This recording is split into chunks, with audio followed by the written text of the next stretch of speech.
Jom sama-sama kami. Caranya mudah. Hanya klik join button. Terima kasih. Antara Ottoman dan Empire Uthmaniyah ni juga, tuan-tuan muslimin dan muslimat rahmakumullah, dia cerita disebut dalam siri hadis akhir zaman, hadis Nabi akhir zaman, antaranya kitab Bidayah wa Nihayah fil Fitan wal Malahim karangan Ibnu Katsir rahimallahu taala. Okey, hurtahu taala alaih. Tuan-tuan, contoh saya nak baca, tuan-tuan muslimin dan muslimat, hadis yang disebut oleh Nabi cerita tentang Turki. Apakah kalian mendengar suatu kota, satu tempat yang terletak sebahagiannya di darat dan sebahagiannya di laut? Para sahabat bertanya, pernah wahai Rasulullah? Okay, Nabi tanya, wahai sahabat, pernah tak kamu dengar satu kota, satu negara, satu tempat, satu lokasi, satu direction, ketika mana tempat ni adalah sebahagian dia, tanah dia sebahagian di darat dan sebahagian di laut? Okey, Nabi tanya, maka sahabat kata, pernah. Qala na'am, pernah ya Rasulullah. Maka baginda Rasulullah sallallahu alaihi wasallam bersabda, tidak akan la taqumus sa'ah, tidak akan terjadi kiamat hingga kota itu diserang oleh 70,000 orang dari golongan Bani Ishaq. Ketika mereka, nama golongan yang menyerang tu Bani Ishaq. Siapakah Bani Ishaq? Kita akan bincangkan, kupas dalam siri-siri yang akan datang. Ketika mereka telah sampai di sana, Bani Ishaq tadi sampai di kota yang Nabi sebut dalam hadis ni, maka mereka pun memasukinya. Mereka tidaklah berperang dengan senjata dan tidak melepaskan satu panah pun, tetapi mereka hanya berkata, la ilaha illallah wallahu akbar. Maka jatuhlah salah satu bahagian dari kota itu. Okey, yang saya tahu tiada lain bahawa dia berkata yang berada di laut. Kemudian mereka berkata yang kedua kalinya, la ilaha illallah wallahu akbar. Jatuh lagi sebahagiannya di darat. Kemudian mereka berkata lagi, la ilaha illallah wallahu akbar. Buat kali yang ketiganya, maka terbukalah semua bahagian kota itu, lalu mereka pun memasukinya. Ketika mereka sedang membahagi-bahagikan harta rampasan perang, maka tiba-tiba datanglah seseorang syaitan yang menyerupai menjelma dalam bentuk manusia, seraya berkata, sesungguhnya Dajjal telah keluar, sesungguhnya Dajjal telah keluar, sesungguhnya Dajjal telah keluar. Kemudian mereka meninggalkan segala sesuatu, harta rampasan perang tersebut, dan mereka kembali. Okay, dalam riwayat lain, Nabi pernah ditanya, ya Rasulullah, kota mana yang engkau maksudkan yang akan ditaklukkan terlebih dahulu, Konstantinopel atau kota Rom? Maka Nabi kata apa? Maka jawab baginda Rasul sallallahu alaihi wasallam, kota Heraklius akan ditaklukkan terlebih dahulu. Maksudnya kota Istanbul ataupun kota Konstantinopel. Sebab itulah kota yang didiami oleh Raja Rom ketika itu pada zaman sebelum Nabi lagi.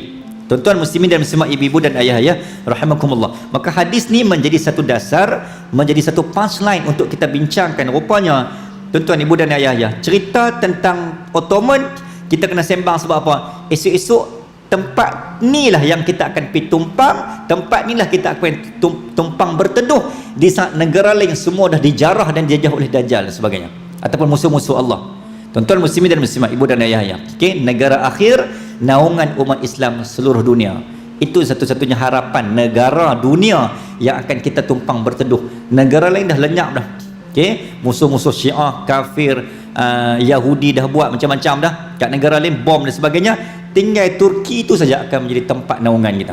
Rasulullah wafat, maka disambung oleh siapa? Kerajaan Khulafa Ar-Rashidah ataupun Khulafa Ar-Rashidin. Okey, berapa orang? 5 orang. Masyhur yang makruf kita biasa dengar adalah 4 orang. Sayyidina Abu Bakar, Sayyidina Umar, Sayyidina Uthman, Sayyidina Ali.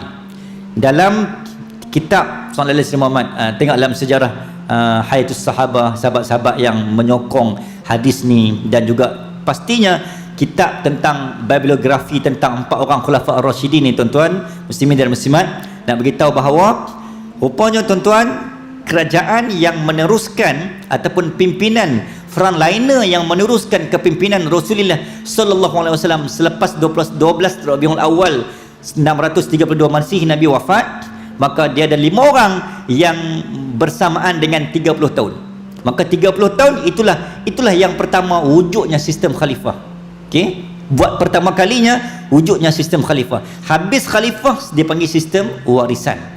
diwarisi ataupun lahirlah maksud dinasti itu, sistem yang mewarisi apa yang khalifah tinggalkan. Bila lepas Nabi wafat, maka Abu Bakar As-Siddiq lebih kurang hanya sekitar 2 tahun.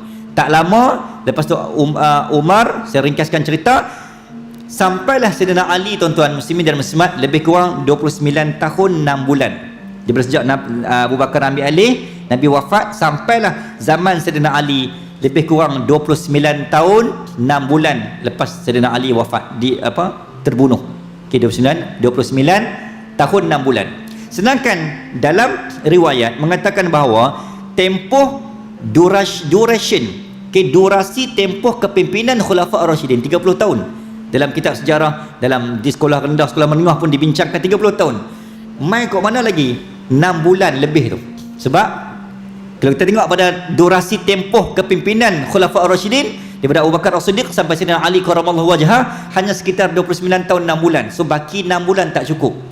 Rupanya tuan-tuan, ini yang jarang dan kadang-kadang jarang yang kita dengar sejarah. Rupanya 6 bulan baki tu diteruskan oleh cucunda Rasulullah sallallahu alaihi wasallam, yang juga termasuk, antara riwayat mengatakan termasuk dalam Khulafa' Ar-Rasyidin, walaupun tak masyhur, tak glamour dan tak popular kisah ni, tuan-tuan ibu dan ayah ya, maka namanya Sayyidina Hasan bin Ali bin Abi Talib radhiyallahu taala anhu, maka cucunda Nabi.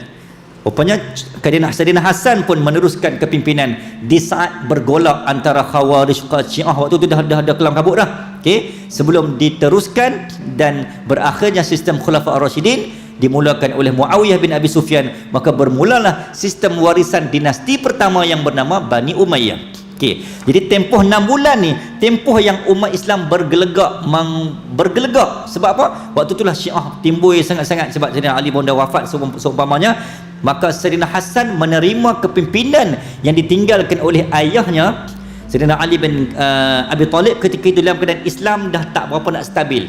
Ketidakstabilan umat Islam ketika itu sebenarnya bermula dengan kewafatan Sayyidina Umar Al-Khattab. Sebab ada hadis mengatakan bahawa umat Islam ni dia ada pintu fitnah dia, dan pintu fitnah umat Islam akan terbuka, akan terbuka luas bermula dengan Sayyidina Umar. Maka Sayyidina Umar Al-Khattab adalah pemegang pintu fitnah umat Islam. Bila wafatnya Sayyidina Umar Al-Khattab, maka bermulalah fitnah. Sebab tu tuan-tuan tengok, selepas kewafatan Sayyidina Umar, semua khalifah yang wafat adalah semua terbunuh dan dibunuh. Sebab pintu fitnah terbuka. Sebab itulah khalifah Umayyah, Abbasiyah dan Turki Utsmaniyah ramai yang terbunuh dan dibunuh. Sebab apa? Sebab pintu fitnah daripada Sayyidina Umar Al-Khattab. Bukan Al-Khattab tu pegang fitnah. Maksudnya apa? Tuan-tuan yang silap faham Maksudnya apa?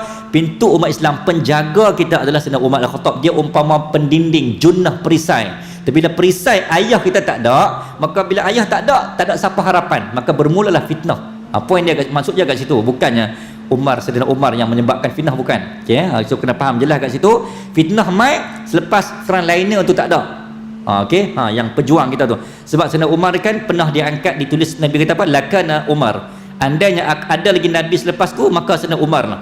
Nak bagi tahu betapa dalam diri Umar tu ada satu kekuasaan yang sangat hebat. Izzah dia tu.